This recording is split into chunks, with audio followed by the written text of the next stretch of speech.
بسم الله الحمد لله والصلاة والسلام على رسول الله وعلى آله وصحبه أجمعين ما بعد. We're in the Muwatta, but not the Muwatta that we know, Yahya bin Yahya al-Laythi. No, this is the Muwatta of Muhammad ibn al-Hasan al-Shaybani, Sahib Abi Hanifa, well-known scholar.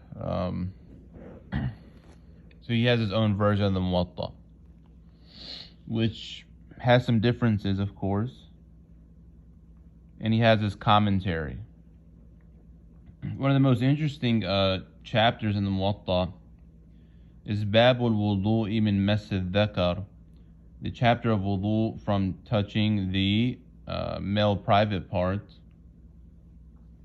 And he relates some of the narrations that you find in the version of Yahya bin Yahya al-Laythi. It reads أخبرنا محمد بن الحسن قال أخبرنا مالك بن أنس قال أنبأنا إسماعيل بن محمد بن سعد بن أبي وقاص عن مصعب بن سعد قال كنت أمسك المصحف على سعد فاحتككت فقال لعلك مسست ذكرك قلت نعم قال قم فتوضأ قال فقمت فتوضأت ثم رجعت. So that's in the Yahya version. Right off the bat, you don't see the famous narration of Busra, and this is what the majority of the scholars they rely upon, and this is in the Muwatta, in the Sunan, the four Sunan, if I recall correctly, relate that. He does bring another narration from the other Muwatta.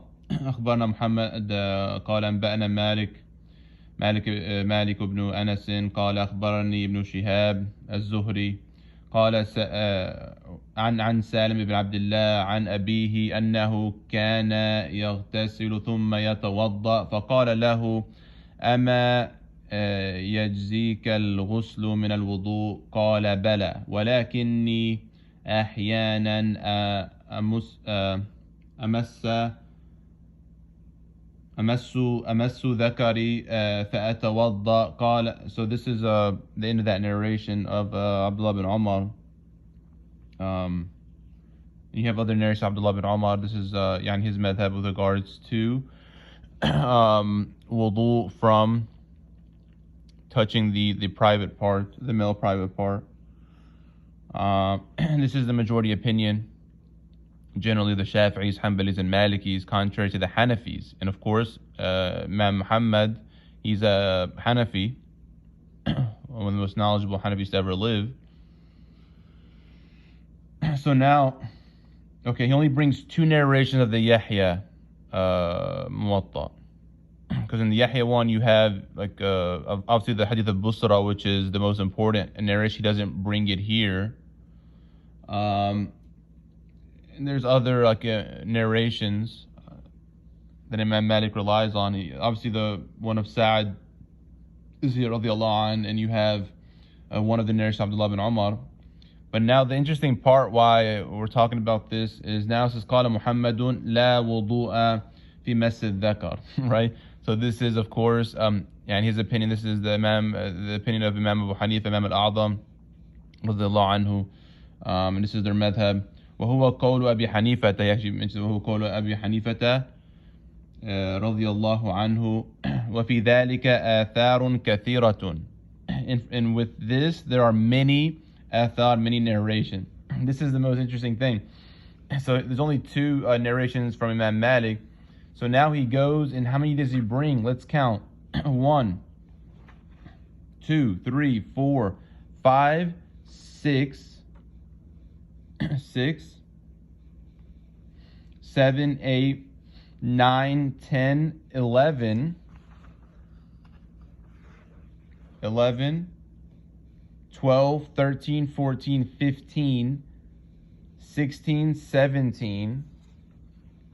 17 narrations to show that Masjid Dhakar, touching the male private part, does not break the wudu. which is really interesting because I don't believe, from based on what I know, that he'll bring other narrations at times, but to bring that many narrations to show the position of Imam Abu Hanifa.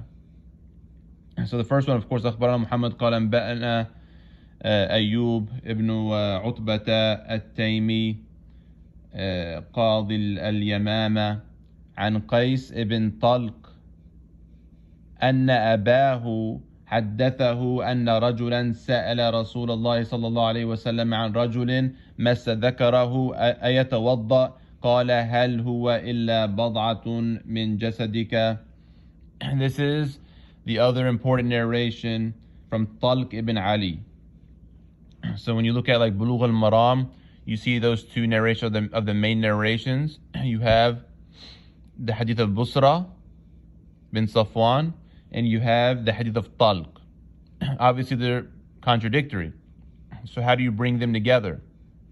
So the majority, they rely on the hadith of Busra, believing that to be stronger. But the Hanafiyah, they believe that the hadith of Talq is stronger. And there's other like reasons, but this is just from the perspective of narration. So that's from the Prophet ﷺ, hadith of Talq. And he mentions other narrations here that this is from Ibn Abbas رضي الله عنهما قال في مس الذكر وأنت في الصلاة قال ما أبالي مسسته أو مسست أنفي. So and I kind of didn't read the chain there, but Imam Muhammad brings the chains, and obviously he's right there. He's not too far from the Prophet ﷺ. So he passed away 189, 10 years after Imam Malik. So Ibn Abbas radiallahu anhuma, he says that I don't mind, I don't see the difference between touching that, talking about the male private part, dhakar, or my nose, right, showing that it's the same, because it's talking about in the prayer. It's the same thing, meaning it doesn't break wudu. And he goes on to bring so many another narration of Ibn Abbas radiallahu anhuma. After that, you have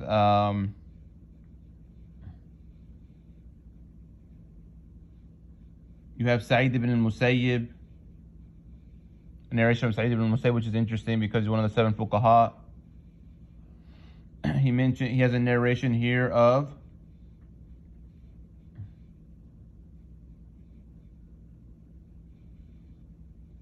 Ata ibn Abi Rabah, which is one of the important tabi'een. He mentions here's another narration of Ibn Abbas radiyallahu anhuma.